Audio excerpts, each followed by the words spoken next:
Welcome back to the Michigan Business Beat, brought to you on the Michigan Business Network. Chris Holman here, coming to you from remote, actually, but we are going to stay in mid-Michigan right now. Old friend, great visitor to the show and doing great work out there, Ryan Hundt, CEO of the Michigan Works Association, which is headquartered here in Lansing, where so many associations are headquartered, which is why we spend a lot of time here. Ryan, how you doing? Let's maybe best to just kind of reiterate what Michigan Works Association is.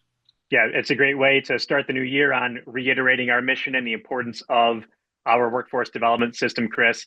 The Michigan Works Association is the statewide workforce association that supports our 16 local Michigan Works agencies on a range of topics, but we primarily focus on advocacy at the federal and the state level to ensure that we have the right programs and initiatives in place to better serve our residents and job seekers in all 83 counties of Michigan. We also focus on providing professional development opportunities to Michigan Works staff and workforce development staff around the state. That way, they are equipped with the knowledge and resources they need to be successful in the delivery of those workforce services. And we also focus on brand visibility to make sure that stakeholders, whether they be lawmakers, other state agency partners, residents and job seekers, and businesses of Michigan, are aware of the importance of a well-funded and efficient public workforce system. So does the advocacy at the national level mean you have to track all 865 executive orders? I mean, not all 865, but there are certainly some that impact the workforce development system nationally. But I also would say that there's areas where there could be potential alignment as well as we look to strengthening our workforce development system. We know that both sides of the aisle, whether it's a Democrat or a Republican that holds the strings of power in DC and in Lansing, they want a well-educated, a well-skilled workforce, and businesses also need to tap into that talent pipeline. So regardless of which administration is in the White House or controlling the levers of power in Washington, DC and Lansing, we know that we have important work to do each and every day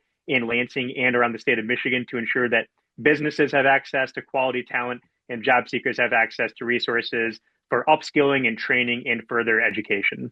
Boy, and we need that mission fulfilled more than we ever have. Again, the number one issue is talent in the state of Michigan for businesses. And we don't have enough bodies. That's the other piece of it. So let's look at 24. How was 24? Any highlights? 2024 was a tremendous year for our organization. We were able to continue providing a significant value proposition to our workforce development system. We were able to support a number of new initiatives that we launched in partnership with our Michigan Works agencies and the state of Michigan's Department of Labor and Economic Opportunity to assist with apprenticeship-related events and initiatives.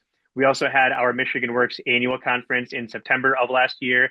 That was a record-breaking conference for us in terms of attendance, overall engagement, and sponsorship opportunities. We had a number of new exhibitors that also joined us at the annual conference for the first time, and we hope they come back and join us in September of this year in Kalamazoo. So 2024, we had a number of highlights, and I know we only have a few minutes here on this interview, so it would be difficult to hit on every single highlight that we had for the Michigan Works Association in 2024, but a tremendous year, and I'm very grateful to continue working with such an awesome, phenomenal team here at the Michigan Works Association. Well, you do have a great team, and they do a great job. And of course, it's statewide, everywhere has the same problems and the same issues, and your people are starting to solve those. So let's talk a little bit about maybe the issues that are in the forefront for 2025. Sure. So we did a membership satisfaction survey at the end of 2024.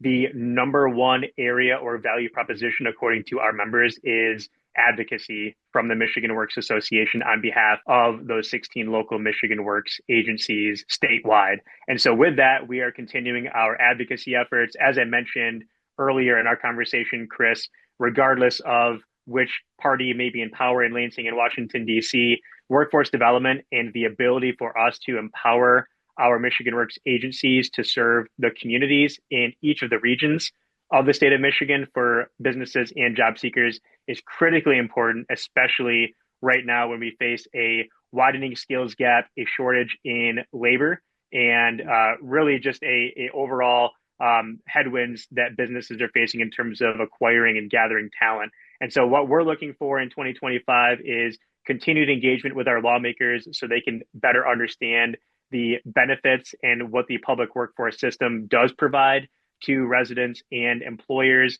in their districts. And so we're looking for additional ways that we can explore more investment in short-term skills training, more investment in supportive services to remove barriers for individuals as they are looking for sustainable employment. Those are really the key issues that we're facing in 2025 on the advocacy front in both Lansing and Washington, D.C. So 2025, we got about a minute left. Tell me about your calendar highlights that are coming up.